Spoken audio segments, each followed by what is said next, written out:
L'invité de RTL Matin en ce week-end Pascal, où l'on regardera malheureusement de trop loin la cathédrale Notre-Dame de Paris, est Alexandre Gady, président de l'association Sites et Monuments. Bonjour à vous. Bonjour. Je voudrais qu'on s'arrête ensemble parce que vous êtes historien du patrimoine sur tout ce qui s'est dit cette semaine après l'incendie dramatique de lundi soir.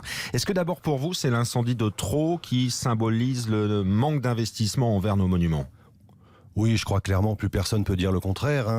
Si on rappelle un peu aux auditeurs que Notre-Dame vient après une suite d'incendies dont certains ont marqué les médias. Vous vous souvenez évidemment du Parlement de Rennes en 1994. On se souvient de l'hôtel de Matignon, quand même, qui a failli entièrement brûler en 2001. Ensuite, le château de Lunéville, qui avait ému toute la France en 2003. Ou l'hôtel Lambert en 2013, à la pointe de l'île Saint-Louis. Tout ça, ça montre que manifestement, il y a quand même trop souvent des accidents à l'occasion de chantiers qui sont pourtant, dans les monuments historiques, censés être les chantiers les mieux tenus, les mieux organisés. Ça veut dire quoi ? Que l'État, qui est en gros responsable de la majorité des monuments, est pas dans son rôle ?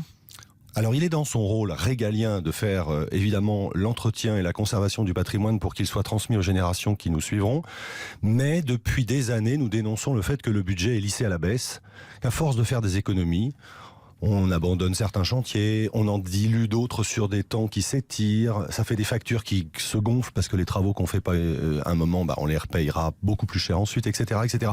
Et donc, malgré le loto qui a un peu, effectivement, cette année fait beaucoup parler du patrimoine, on reste dans un étiage qui est beaucoup trop bas. Le budget de la restauration du patrimoine en France par le ministère de la Culture, c'est autour de 320 millions d'euros.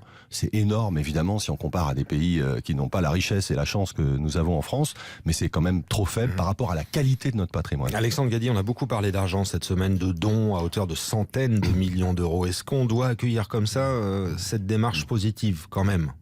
Alors oui, vous imaginez que là, on a récolté en quelques jours 3 années entières d'exercice budgétaire du ministère de la Culture pour le patrimoine. Donc c'est absolument incroyable. Alors ça pose plein d'autres problèmes. D'abord, c'est beaucoup plus que ce qu'il faudra. Donc qu'est-ce qu'on fait du surplus ? Est-ce que ce surplus, Bercy va dire merci messieurs dames, on le garde, ou est-ce qu'on va le mettre dans le pot du patrimoine ? Nous demandons immédiatement, évidemment, pour pas que les gens qui ont fait ce don un peu pour le patrimoine soient floués avec un argent qui se diluerait, etc. Et de ce point de vue-là, dans les âneries de la semaine, le gouvernement n'a pas été le dernier. Il y a la création d'un établissement public, alors que des établissements publics, c'est une machine à créer des gros coûts financiers. C'est une machine à énarque aussi. En même temps qu'on propose de supprimer l'ENA, c'est pas très cohérent. Et donc voilà, il n'y a pas besoin de créer un établissement public. S'il fallait, on en a déjà un qui est le Centre des Monuments Nationaux qui gère les tours de Notre-Dame qui étaient ouvertes à la visite. On n'a pas du tout besoin d'en rajouter. Donc attention avec cet argent à pas faire de dépenses inutiles. Concernant Notre-Dame, Emmanuel Macron a promis une reconstruction dans 5 ans. Est-ce que pour vous, c'est un temps politique ? Est-ce que c'est sérieux ? Alors c'est pas très sérieux. Moi j'avais compris que le président était un homme extrêmement intelligent, donc je suis un peu perdu pour vous dire la vérité, parce que on ne peut pas dire une chose pareille alors que l'incendie était à peine circonscrit. Et on a compris que c'était les Jeux Olympiques parce qu'on s'est compté, 2019 plus 5. Donc c'est un peu aussi blessant pour nous de nous prendre comme ça pour des gens qui comprennent pas les choses.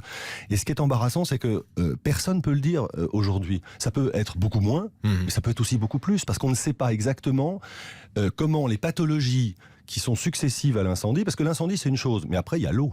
L'eau qui est par milliers de litres rentrée dans la cathédrale, dans les maçonneries, ça va être... Vous le savez, si vous avez une fuite chez vous, on repeint pas le lendemain. Bon, c'est des choses de bon sens. Donc il va y avoir un temps de séchage, il va y avoir la lutte contre les champignons, il va y avoir énormément de choses. Donc donnons-nous du temps. Le temps politique, c'est pas le temps du patrimoine. Et ça fait très mauvais ménage en général. Et on a l'impression que d'un coup, tout est axé sur Notre-Dame. Est-ce que vous pouvez craindre qu'on arrête tous les autres chantiers ou qu'on les déshabille ? Alors évidemment, il y a aussi ce problème-là, parce que par exemple, toute la question qui a été à un moment soulevée sur les compagnons, bien sûr qu'on a d'extraordinaires compagnons en France, c'est une de nos forces. Sauf que les compagnons, on n'en fabrique pas tous les jours. C'est très très long, évidemment, c'est une formation très longue, mais surtout, avec le budget dont je parlais, qui a fait du yo-yo, il y a des boîtes qui ont fermé.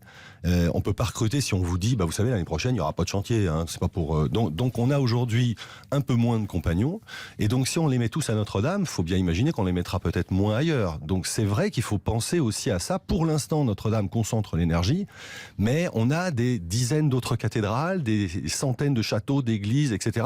Du patrimoine industriel, ça coûte cher aussi. Et donc, attention, le patrimoine, c'est à la fois plus large, et puis c'est au quotidien. Donc là, on est dans l'émotion, toujours un peu irrationnelle, et sur un point précis. Alexandre Gadi, on a beaucoup parlé de la flèche qui s'est effondrée, victime de l'incendie, de sa reconstruction, de son remplacement d'une version moderne. Ça vous inspire quoi, ça ?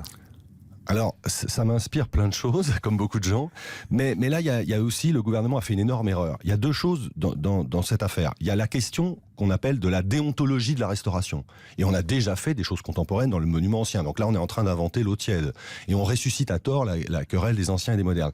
Moi, ce qui me fait beaucoup plus peur dans cette affaire, c'est que le gouvernement, d'abord, donne déjà la solution. Parce que avant de savoir si on fait une flèche contemporaine, il y a la question de savoir si on refait la flèche existante. Mais si on fait un concours, on a pris le problème à l'envers. Mais ce qui est plus inquiétant de la part du président de la République, qui est quand même le chef du pays et le chef de l'administration, c'est qu'il y a un ministère de la Culture. Il faut que ses conseillers lui disent quand même qu'on ne peut pas court-circuiter, sans mauvais jeu de mots, toutes les procédures existantes. Le ministre de la Culture, la direction du patrimoine, la Commission nationale du patrimoine à laquelle j'appartiens, qui sont des experts qu'on réunit gratuitement pour leur demander leur avis. Tous ces gens-là ont disparu en une phrase du président de la République. Et puis il y a des lois, on ne peut pas intervenir sur la cathédrale, elle est classée quand on est un architecte qui n'est pas habilité à le faire. Et tout ça, en une phrase, le président le fait sauter. Alors la transgression, c'est sympathique un moment, mais on ne peut pas quand même mettre à l'envers tout le système existant, depuis presque 2 siècles. Invité de RTL Matin, Alexandre Gadi, président de l'association Sites et Monuments, qui n'a pas sa langue dans sa poche, vous l'avez bien entendu.